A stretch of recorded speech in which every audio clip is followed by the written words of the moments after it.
Life mga ka-sharebiz, nandito tayo ngayon sa LPESC kasi may meeting tayo. Wala sila. Titignan natin kung nasa.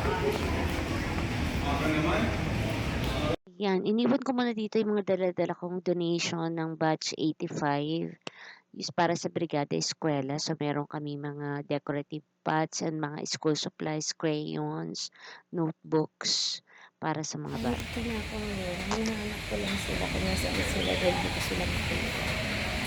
Parang wala pa ako nakikita officers. 9 o'clock kami dapat.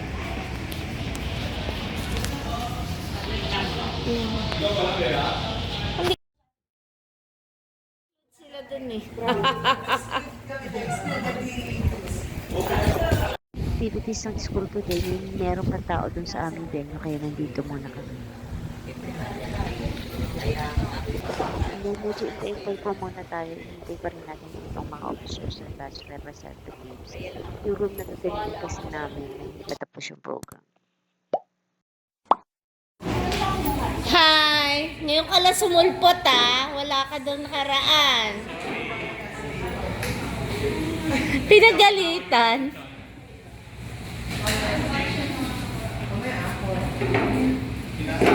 Ay, parang wala pang ano.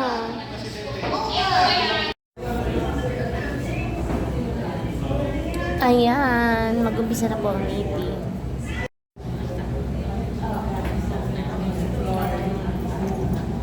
Alas 2 hanggang alas 10? Alas 2? Ano kung hindi ko alas 10 ng gabi? AM?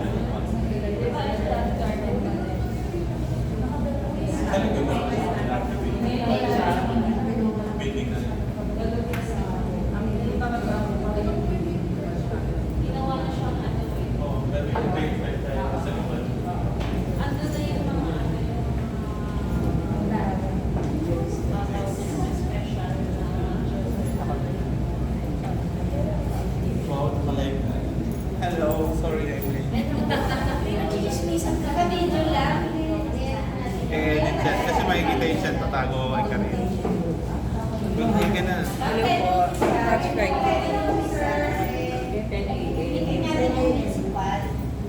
Siyempre nag-opening Sunbook. Ayan, si Sir Corporal, siya po ang ating principal ngayon dito sa Espinas Elementary School. Hello. Sir, dahil nandiyan na po kayo, nasa inyo na po ang floor. Hello po. Hindi pa yata sir ako. Hello, good morning. Good morning po sa inyo. Sino po yung president? Si Madam? Sino ang president po ninyo? President? Sino po? Vice President. Sino naka-president? Sino po? Si Sir, Fernando de la Cruz. Yung dati pong PTA president. Vice President po kayo? Secretary? Dalawa kayo? Treasurer po? Treasurer? Ah, Treasurer, Auditor? Wala si Reggie. Si Sir, Si Reggie wala. si Atty. Reg, taga City 1 ko yan. Si Atty. Reg, retired. Okay. I-audit talaga kayo, ha?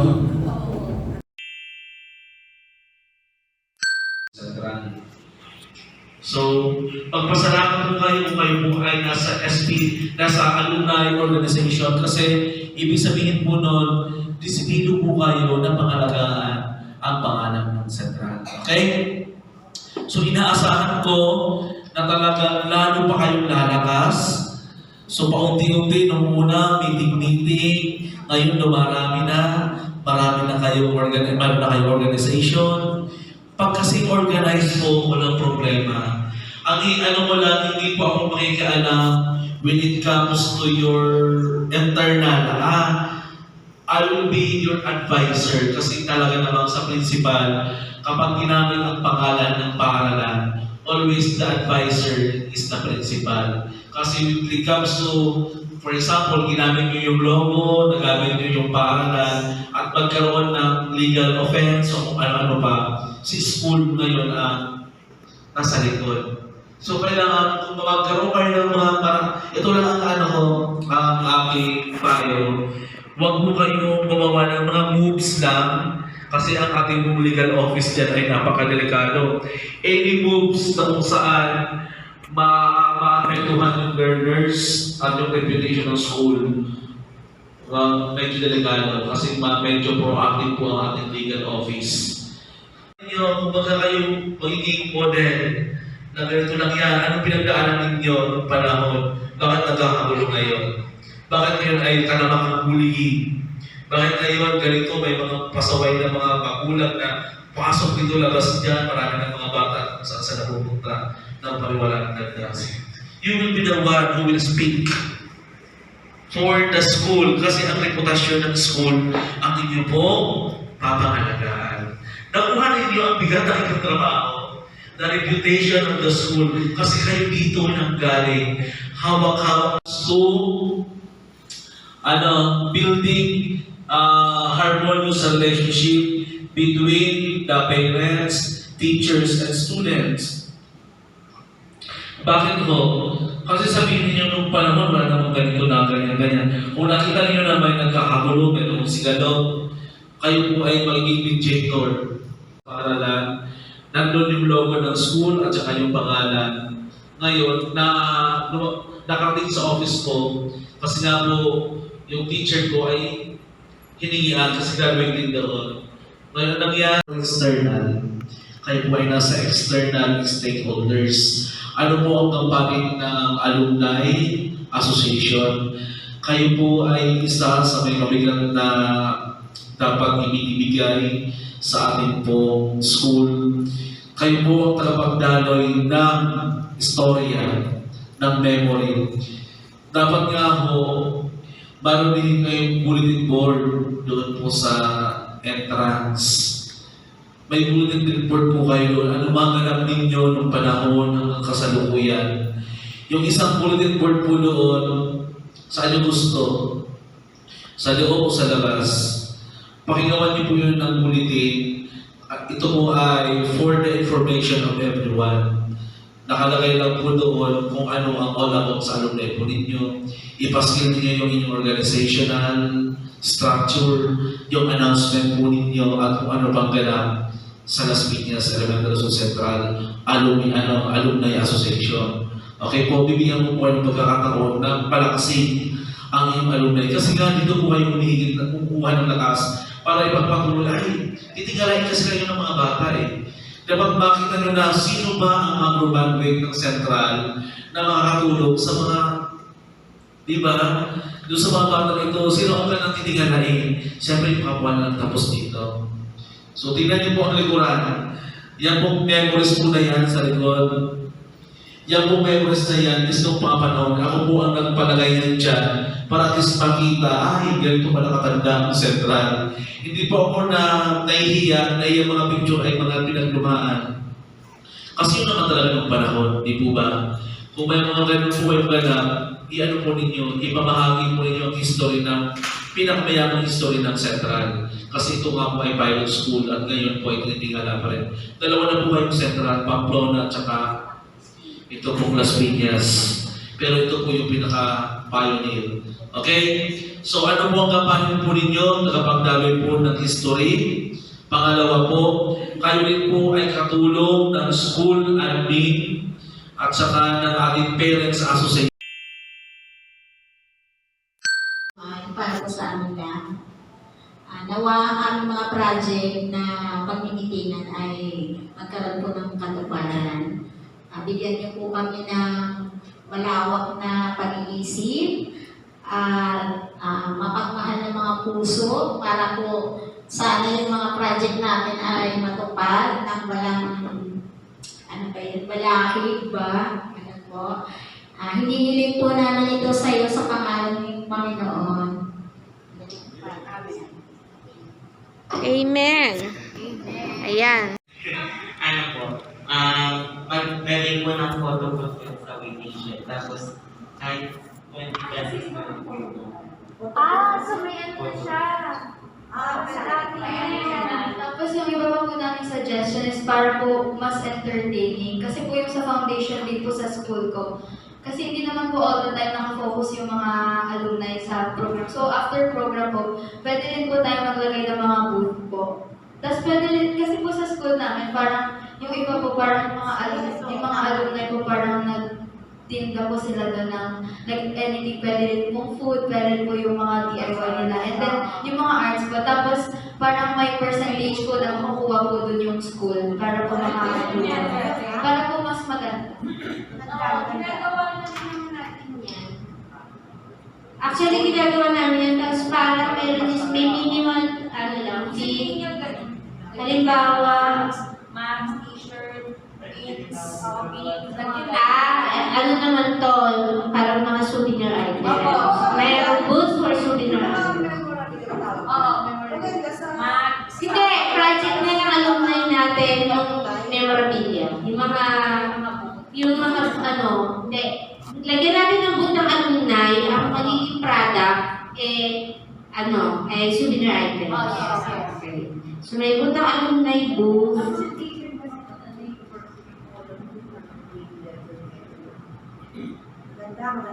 Souvenir items. So, hawakan na natin yan. Okay. Sino ang mag-handle? Pwede rin. Sino ang mag-handle ng booth? Okay. Yung kung sino yung gusto maglagay. Magsiset pa tayo ng isang, gusto maglagay ng booth, hindi natin sisingilin. Pero kailangan na mag-donate ng 500 pesos. O mas mataas pa.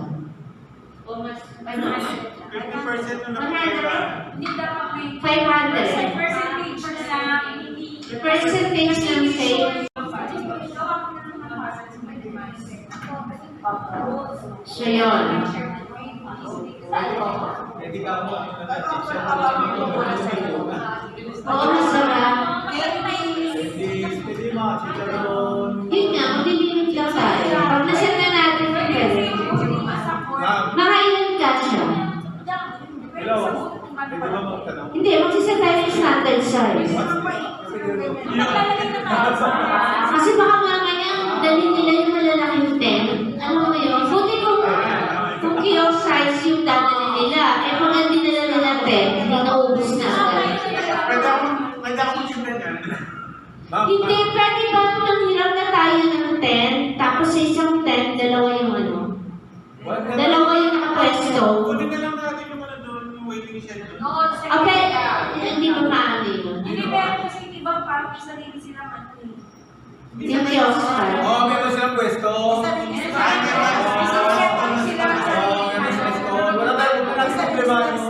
Huwag na natin problemahin yung mga students. Wala na sila doon. O gawin mo yun sa rules. Either they bring their own kiosk or yung umbrella size.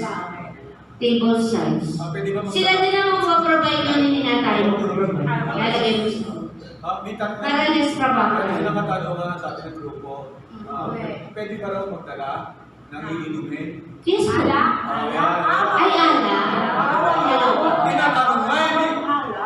Tinatanong nga, di ba? Di ba? Tinatanong Kasi baka tayo ng picturean.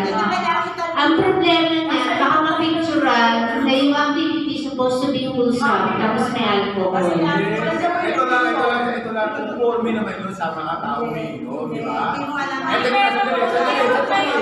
Pag may event next year, pag may event naman dito, party, inaalaw. Oo, pwede rin tayo. Ano naman eh? Masandali, no? Huwag ka kung ikaw lang mag-isa. Away na tumawag nila. Malagi siya may outside ako lang. O, zero alcohol. Zero tolerance for alcohol. So, nalungkot na yung bad 70. Kasi nga tinatanong ko lang, kasi babilan. May liquor ba? Sandali lang. Sasabihin natin sa lab, don't report na i-allow inside the school. Tapos kung may Ito, nagdala, kung hindi mo tinanong sa iyo yan, meron gumawa, di ba? Di ba tama yung sabi? Yes po. O, di ba? For the sake of clarification, kaya tinanong ni Sir, not necessarily na gusto niya magka-alcohol. Kasi hindi na siya nainom. Kasi nagagamit si Ma'am Linda pag nainom. Ang masama nga kasi, ginawa? Binigyan naman si Story. Sabi ako, di ba? Mali naman yun. Diba? Huwag natin siyang i-judge. Nagtanong lang si Seth. Ano lang niya, binoisout lang niya yung naiisip na madami. Hindi, ang sabi meron nagawa niya ng dahil. Okay, so yun, settled na po. Ilalagay natin sa rule dahil elementary to, bawal sa elementary, may kasama tayong mga minors, kaya bawal ang alcohol. Di ba tama? Ilalagay na natin sa rule. Sige, pag may dala, kukumpiskahin ni Henry, tapos pagkatapos ng event, iinumin nila yun. Kasi tapos na naman ang event. Talabas na lang. Bawal uminom. Paano yung nakainom na? Yung iba dadala mo. Yun na lang, yun ang gawin yung dahilan kasi nga elementary school to, kaya hindi pwede ito, may kasama tayong minors kasi may alumni at participants na minors kasi 110 family niya. Bukod pa sa homecoming ko. Settle na po. Malungkot ang batch 70. Pero masaya ang batch 73. Si Maminda masaya kasi kinokontra niya yung alcoholism. Ang saya, naka-record yung alcoholism. Ang saya, naka-record yung alcoholism. Ang dami ko i-edit. Ang saya. Para alam na pinagtagod niya ang ano.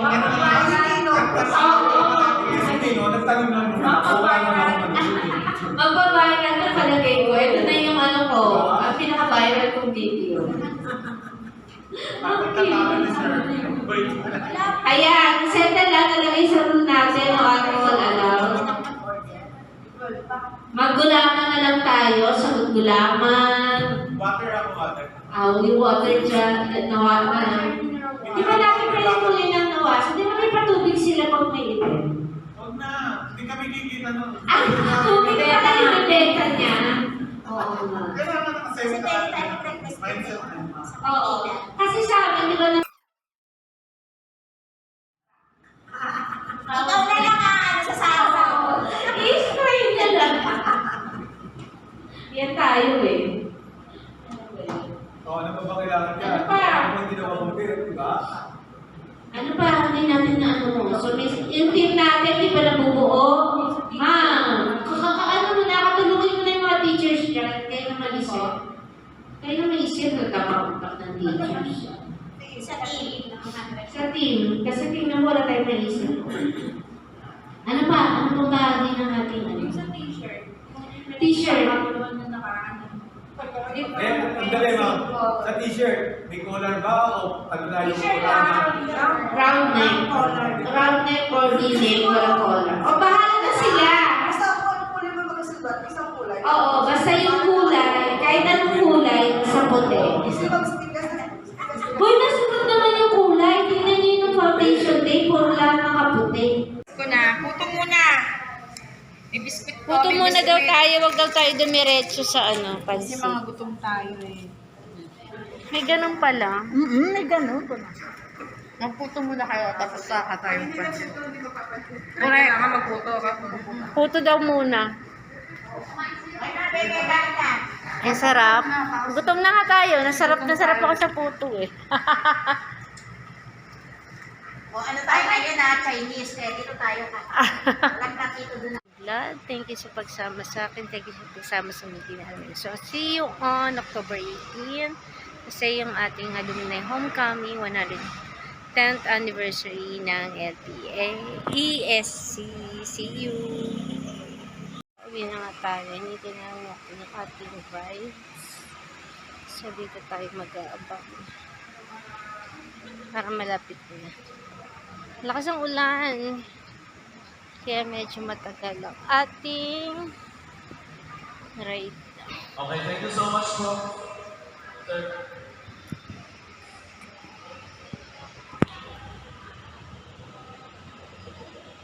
Yan, medyo nata-traffic tayo. Dito tayo sa part ng Tulayan, yung Central School. Yan, parte yan ng Central.